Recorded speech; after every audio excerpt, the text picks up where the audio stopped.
Opinion Ali Khan Mahmudabad's grandfather was Jinnahs Aide who helped create Pakistan, divide India. On Wednesday, the Supreme Court granted interim bail to Ali Khan Mahmudabad, who teaches political science at Ashoka University.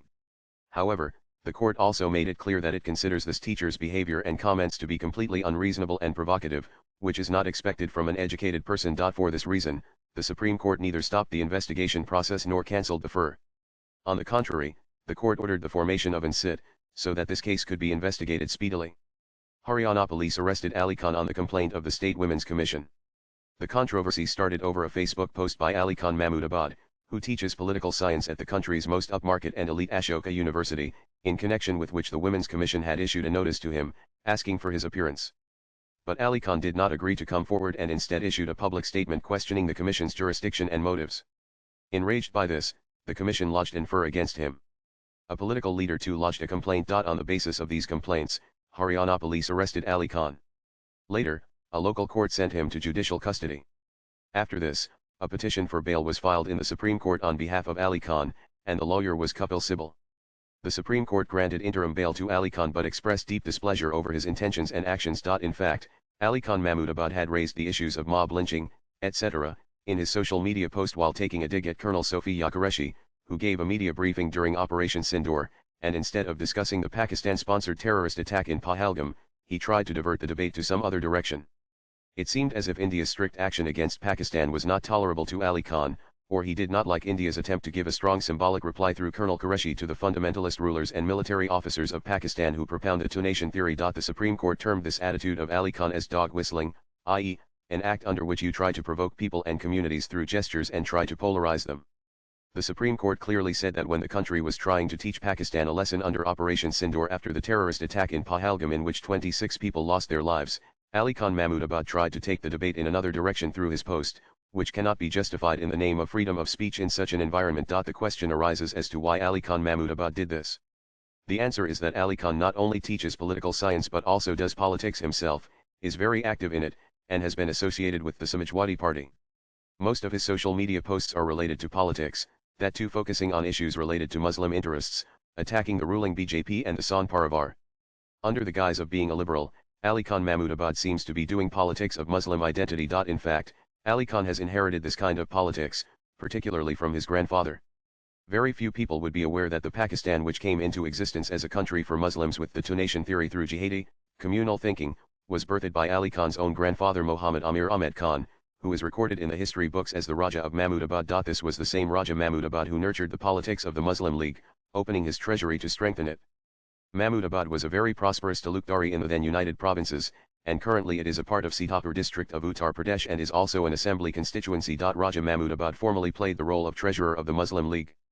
Raja Mahmudabad was a close associate of Pakistan's founder, Muhammad Ali Jinnah, and was deeply involved in the conspiracy to create Pakistan by dividing India.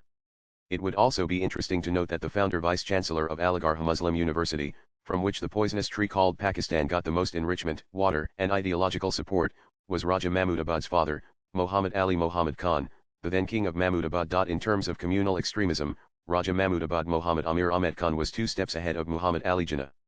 The situation was such that while Jinnah kept saying that people of all communities could live together here after the formation of Pakistan, Raja Mahmudabad was intent on creating Pakistan as an Islamic state in 1939 itself. A glimpse of this is clearly seen in the letter that Raja Mahmudabad had written to one of his friends and historian Mahibul Hassan. He had written in the letter, when we speak of democracy in Islam, it is not democracy in the government but in the cultural and social aspects of life. Islam is totalitarian, there is no denying about it. It is the Quran that we should turn to.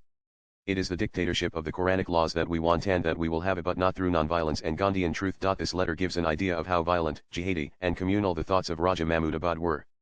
Keep in mind that when this letter was written, Jinnah was not that radical and had scolded Raja Mahmudabad for writing such a letter.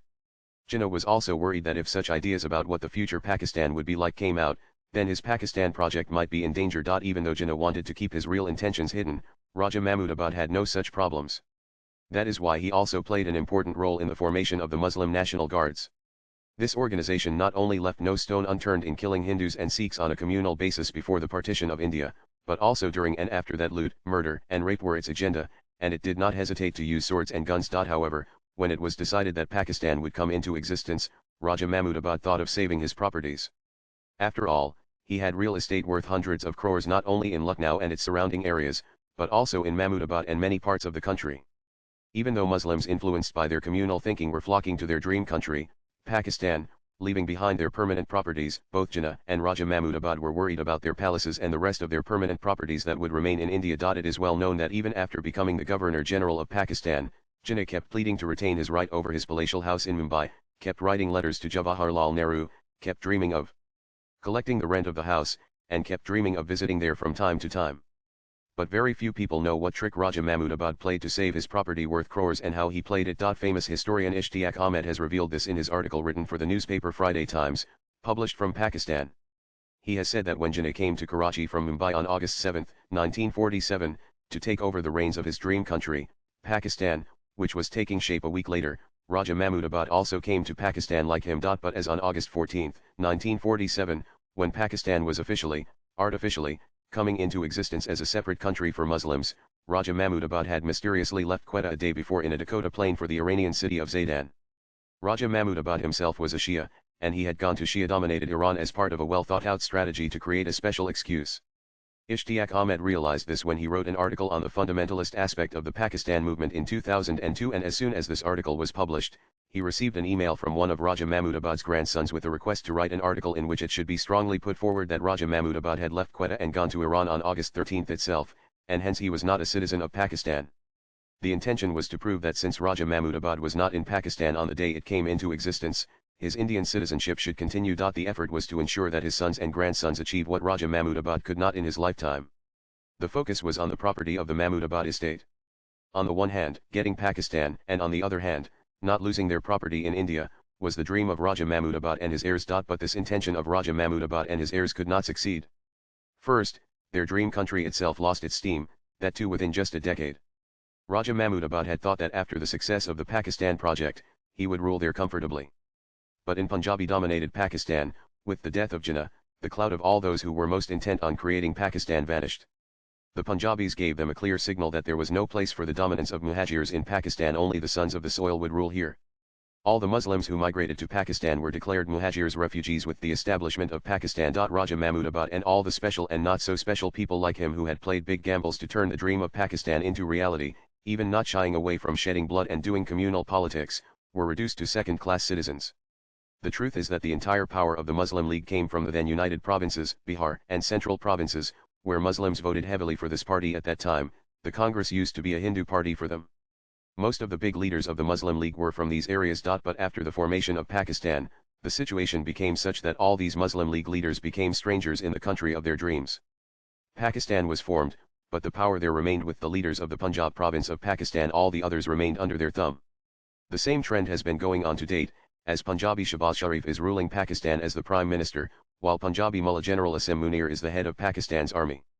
With the formation of Pakistan, the Punjabis drove the Muhajirs straight to Karachi, ahead of which there was only the Arabian Sea.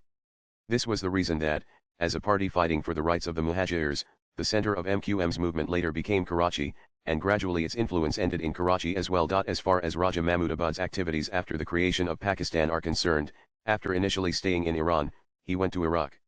He was accompanied by his wife, Rani Kanai's Aide, and his 3-year-old son Muhammad Amir Muhammad Khan, who later came to be known as Suleiman Mian. Raja Mahmudabad spent a lot of time in Karbala, a city important for the Shias. The reason was never clear.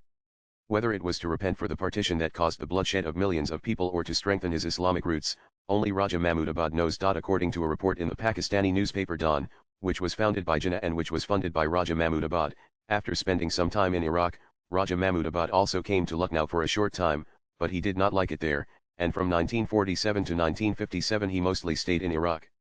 In between, he kept coming to his dream country, Pakistan, or to India, to take care of his properties. In 1950, Rani Kanais also moved to Iraq with her 2 daughters and 7-year-old son Suleiman Mian. For the next 3 years, Suleiman Mian studied in Iraq, where he kept acquiring knowledge of Arabic, Persian and other things. After this, Rani returned to Lucknow with her children, but Raja Mahmudabad finally reached Pakistan in 1957. There, he handed over his Indian passport, with which he had moved to many countries, to the then Indian High Commissioner C.C. Desai. After this, he formally accepted Pakistani citizenship, a full 10 years after Pakistan was formed. This was not a unique case. This was the condition of most of the leaders who played an important role in the creation of Pakistan. All of them felt that they would serve their community by creating Pakistan as an Islamic nation, and then go to secular India and enjoy themselves.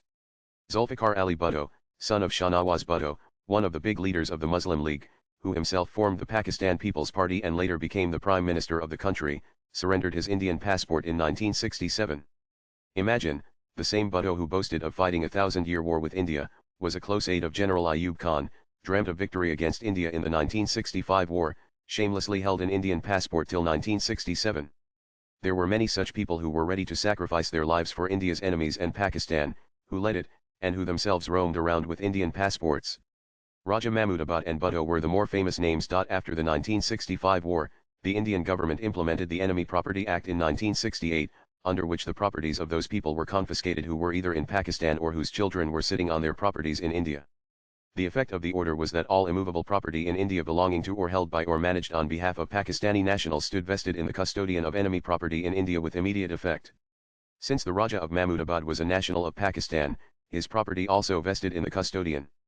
First, the Enemy Property Ordinance, 1968, was promulgated, which was later on replaced by the Enemy Property Act on July 6, 1968.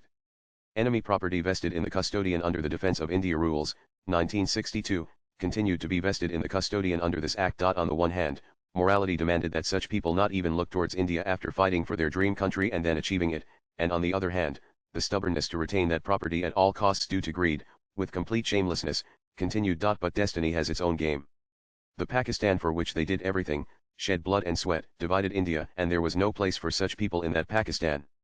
With a broken heart, Raja Mahmudabad left Pakistan and started living in London.